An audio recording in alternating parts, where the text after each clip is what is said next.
여러분 안녕하세요. 국민집사 워킹 버틀러입니다. 제가 지난 시간에는 여러분들과 함께 대기업들의 인센티브, 연봉에 따른 인센티브에 대한 탐구를 진행을 했었는데요. 지난 시간에 많은 관심을 주셨고 벌써 많진 않지만 소수의 구독자와 조회수가 올라가고 있어서 정말 기쁩니다. 오늘도 여러분과 함께 참신한 주제를 통해서 우리나라 산업의 미래, 특히 바이오 시밀러 산업의 미래를 조금 점쳐볼까 해요. 아마 최근에 셀트리온이라든지 삼성바이오로직스가 주가가 떨어지면서 많이 이제 속상해 하시는 분들이 있으실 텐데요. 오늘 제가 드릴 내용은 뭐 당장 이 회사들의 어떤 가치라든가 뭐 업황이라든가 이런 걸 고려한 건 아니에요. 그냥 제가 생각하는 미래의 위기들, 미래의 위협들에 대해서 좀 살펴볼 예정이고, 그 중 하나인 여러분 다 아시는 화이자. 화이자가 이 시장에 어떤 게임 체인저가 될 수 있을 것인가를 살펴보려고 합니다. 네, 지금부터 집중해서 함께 들어주세요. 지금 제가 준비한 자료는 구글에서 쉽게 찾아볼 수 있는 자료예요. 이게 무엇을 뜻하느냐? 위에 보시면은 코비드 프로덕트라고 되어 있죠. 코비드 치료제 혹은 뭐 백신 제품들을 나열한 거고요. 이게 전 세계에서 탑 11, 11위 안에 드는 매출을 올린 코로나 의약품을 얘기해요.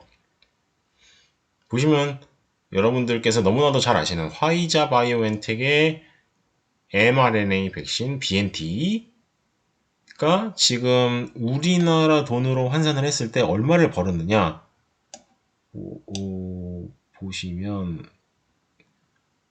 이게 숫자가 너무 많아서 세기가 힘들어요. 얘네가 백신만 팔아서 지금 8억, 30억, 100억, 5천억, 3조, 20조, 23조 5천억을 벌었대요. 와, 정말 대단하다. 약 하나 팔아서 23조 5천억을 벌었다는 거는 이거는 어마어마한 거예요. 보통 우리가 블록버스터 의약품이라고 하는 것들이 1조 이상, 단일 제품으로 1조 이상 팔면 어마어마하게 많이 판 거거든요. 근데 mRNA 백신 하나로 23조 5천억을 팔았대요. 엄청난 숫자죠. 얘네는 결국에는 블록버스터 의약품 파이프라인 23개를 판 것과 동일한 효과를 냈습니다. 모더나도 7조 정도 팔았죠. 여러분 정말 이건 비참한 얘기인데요. 우리나라에는 뭐 심지어 매출 1000억이 넘는 그런 블록버스터 의약품이 없어요. 제가 말씀드리는 블록버스터 의약품들은 오리지널 의약품에 대한 거고요. 복제약을 얘기하는 게 아닙니다. 오리지널 의약품에 대한 1조 이상의 매출을 뭐 올리는 의약품은 단 하나도 없고요. 뭐 1000억, 제가 알기로는 뭐 1000억 정도 좀 넘는 애가 몇 개 있기는 한데 그것마저도 뭐 국내용 혹은 뭐 얼마 되지 않고, 그래서 제가 말씀드리고 싶은 부분은 화이자나 모더나가 mRNA 백신을 통해서 어마어마한 이윤을 올렸다. 이게 매출을 보면은 정말 참 기가 막히죠. 리제네론도 여러분 아시다시피 중화항체를 일찌감치 생산을 해서 4조 9천억. 제가 지금 이게 환율을 1180원 기준으로 계산을 한 거거든요. 중화항체 엄청나게 팔았죠. 다 미국 회사들이에요. 미국 회사들이고, 길리어드도 마찬가지입니다. 렘데시비를 여러분 잘 아시죠? 그래서 렘데시비를 악템라는 또 글로벌 대형 제약회사인 로슈가 개발한 자가면역 치료제예요. 악템라 같은 경우에는 코로나가 중증으로 발전을 해서 우리 몸이 염증으로 들끓을 때 그것을 차단시켜주는 약제입니다. 굉장히 중요한 약제죠. 원래는 이게 자가면역 질환 제제로 사용되다가 코로나 시대 때 긴급 승인을 받아서 추가적으로 적응증이 확장되었죠.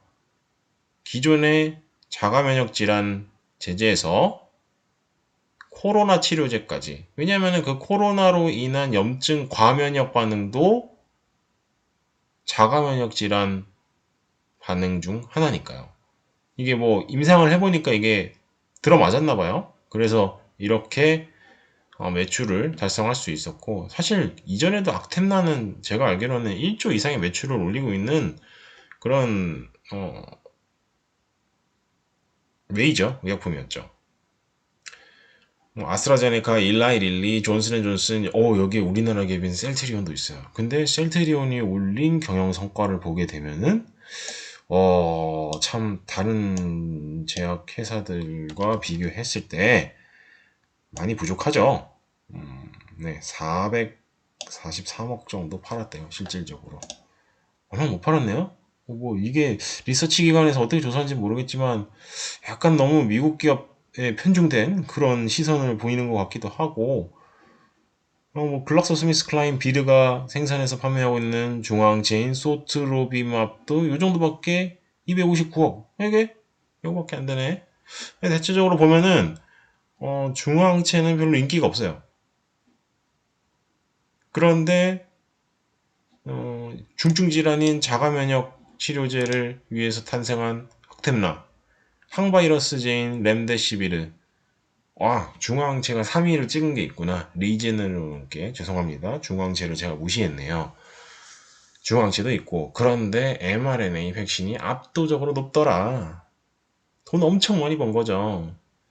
그런데 여러분, 이거는 아셨을지는 모르겠는데, 모더나는 원래 승인받았던 자사 제품이 없어요. 이 회사 자체가 mRNA 제품을 상용화시켜서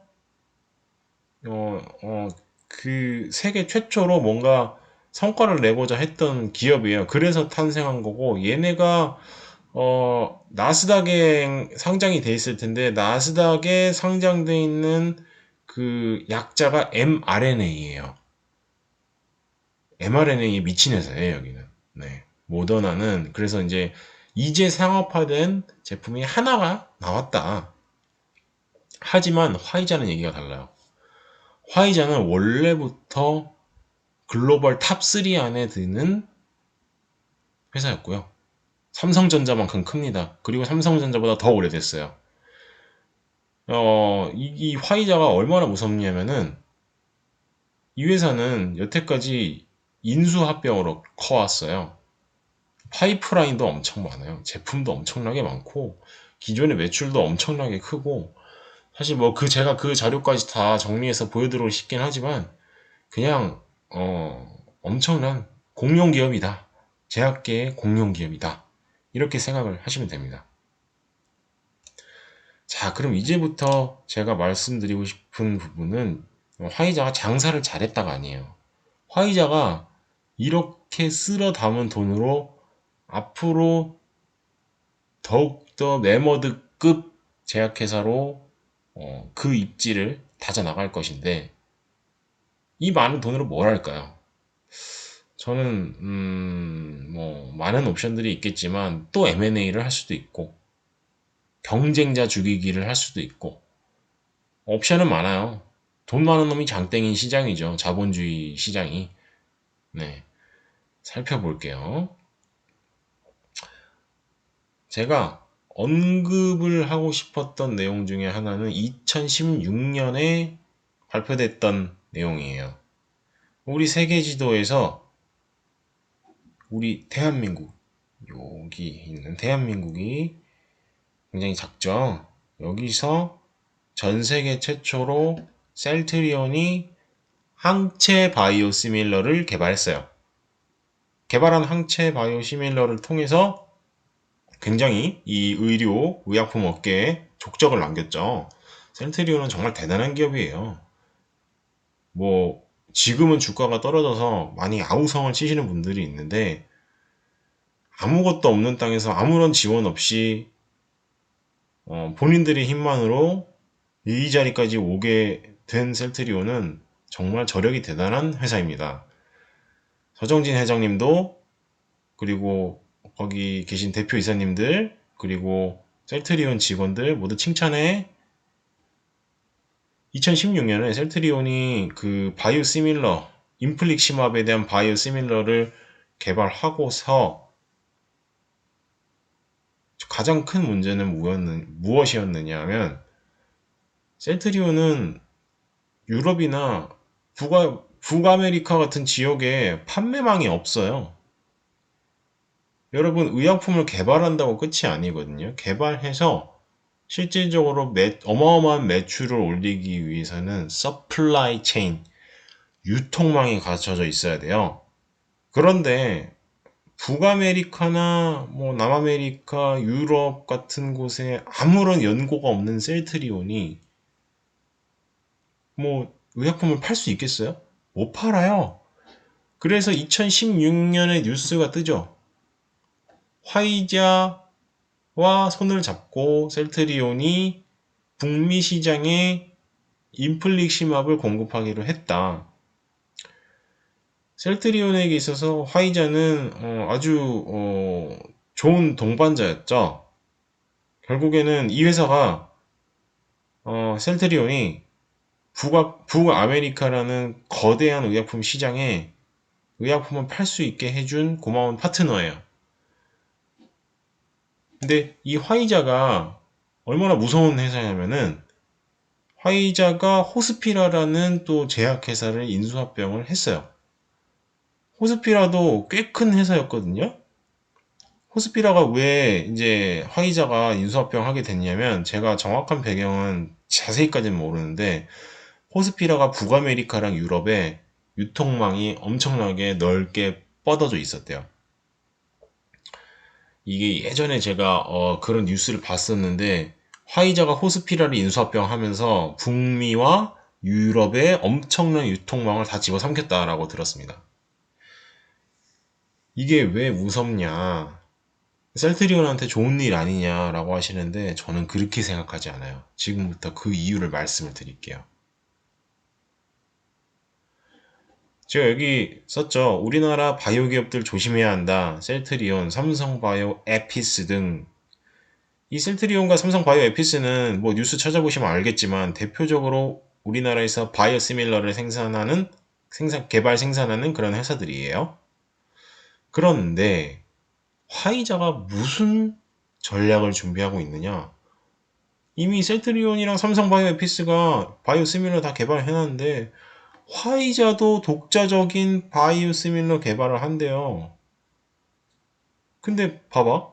방금 화이자랑 셀트리온이 파트너라고 하지 않았어요? 근데 제품이 겹칠 수가 있네? 앞으로 화이자가 계속해서 바이오시밀러를 개발하게 되면은 셀트리온이나 삼성바이오 에피스가 개발해 놓은 바이오시밀러 제품들과 경쟁을 해야겠네? 그런데 회사의 크기를 보세요. 셀트리온이나 삼성바이오 에피스는 화이자한테 상대가 안 돼요. 덩치가 뭐 10분의 1도 안 돼요. 이런 회사들은. 규모의 경제에서 싸움도 안 되고요. 브랜드 파워에서도 밀리고, 제가 여기 썼죠. 거대 제약회사 등이 수십 년 동안 쌓아 올린 브랜드 파워, 규제 기관과의 돈독한 관계, 독과점 형태의 유통망을 통해서, 제가 생각했을 때는 미래의 화이자가 마치 뻐꾸기 새끼가 둥지에서 다른 새끼들을 다른 새에 죄송해요. 다시 말씀드릴게요. 여러분, 뻐꾸기 아시죠? 뻐꾸기가 이제 다른 새 둥지에 자기 새끼 알을 낳고, 그 새끼가 알에서 부화하게 되면은 다른 새의 새끼들을 다 밀어내요. 다 죽여버려요. 화이자는 뭐 이게 약간 정확한 비유는 아니지만, 화이자는 제가 말씀드렸듯이 북미와 유럽에서 아주 엄청난 그런 유통망과 브랜드 파워를 확보하고 있어요. 이게 브랜드 파워가 얼마나 중요하냐면 여러분, 이번에 코로나 시대 때 뭐 우리나라에서 mRNA 백신이라든지 아니면 뭐 기타 백신 다른 의약품들 많이 도전했던 회사들 있죠. 저 그런 회사들 여태까지 승인받았다는 얘기를 들어본 적이 없어요. 셀트리온 빼고. 셀트리온은 이번에 레키로나라는 중화항체를 생산함으로써 이제 이게 인류의 복지와 건강에 그런 기여를 했죠. 그런데 우리나라의 그런 중소회사들 이 짧은 기간에 임상까지 맞춰가지고 상용화를 한 회사가 단 하나도 없어요. 그게 첫 번째는 돈 내 힘이 안 돼서, 두 번째는 브랜드 파워가 안 돼서, 세 번째는 규제기관과의 돈독한 관계가 없어서 결국에는 실패한 거예요. 이 지금 오미크론 바이러스가 나타나서 코로나가 끝나가는 마당에 이제 와서 임상 3상 하고 앉아 있으면 뭐합니까? 이미 끝난 시장이에요. 망했어요, 이제. 예, 우리나라 바이오 기업들에 투자하시는 분들은 이런 비참한 우리나라 바이오 산업의 현황을 잘 아셔야 돼요. 거품이 많아요. 대부분 열의 9은 좀비 바이러스가 아니라 좀비 바이오 기업이 될 겁니다.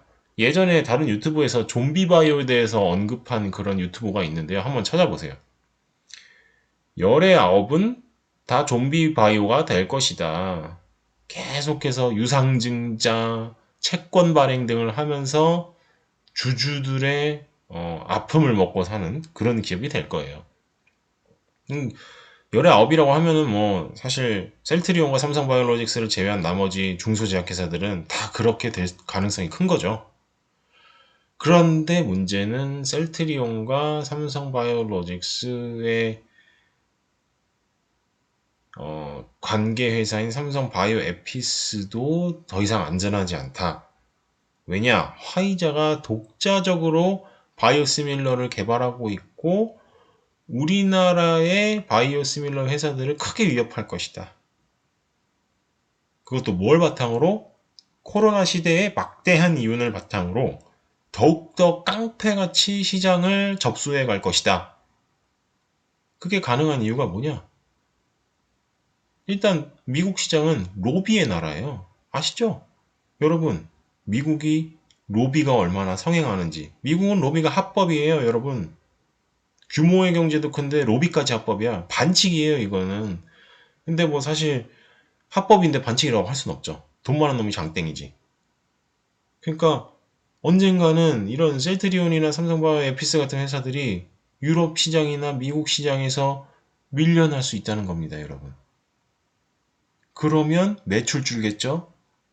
제품 밀려나니까 뭐 예를 들어서 창고에 쌓여 있는 재고 자산들 유통기한 지나서 다 폐기해야겠죠? 그러면 회사 입장에서는 엄청난 손실을 입게 돼요. 그게 제가 생각하는 바이오 시밀러의 미래입니다. 결국에는 큰 기업들만 파이프라인을 확보해서 자기 유통망 안에서 깔아갈 거예요. 그러면 우리나라의 바이오 시밀러 기업들, 삼성 바이오 에피스와 셀트리온은 뭘 해야 되느냐? 신약 개발을 빨리 해야죠. 먹고 살 거를 빨리 찾아야 돼요. 이미 바이오 시밀러 시장은 레드오션이에요. 복제약을 만들기 너무 쉽고요. 쉽진 않아요, 사실. 비용이 어마어마하게 많이 들어갑니다. 개발 비용이 뭐 수천억이 들어가요. 공장 짓는데 조 단위로 들어가요. 근데 그거 화이자는 껌값이에요. 그냥 할 수 있어요. 그러니까 또 화이자만 하라는 법 없잖아요. 뭐 로슈라든지 아니면 존슨앤존슨 뭐 이런 회사들은 오리지널 의약품도 많지만 바이오시밀러를 개발할 수 있는 그런 역량을 가지고 있어요. 결론을 말씀드리면 바이오시밀러의 수익성은 점점 안 좋아질 거다. 시장 경쟁이 너무나도 치열해지고 있다. 물론 전 세계적으로 바이오 의약품의 시장이 커지고 있긴 하지만 제살 깎아먹기 경쟁이 될 가능성이 크다. 이게 제 의견입니다. 그래서 앞으로 여러분들이 바이오 기업에 투자할 때 미래의 성장 모멘텀을 잘 보셔야 돼요. 기관들은 이런 내용들을 다 알고 투자를 합니다. 오늘 제가 드린 말씀이 여러분이 좀 더 거시경제를 보고 그리고 국제적인 경쟁 시장에서 우리나라 기업들이 어떤 위치에 있는가를 좀 객관적으로 보실 수 있는 그런 시간이 됐으면 합니다. 시청해주셔서 감사해요, 여러분.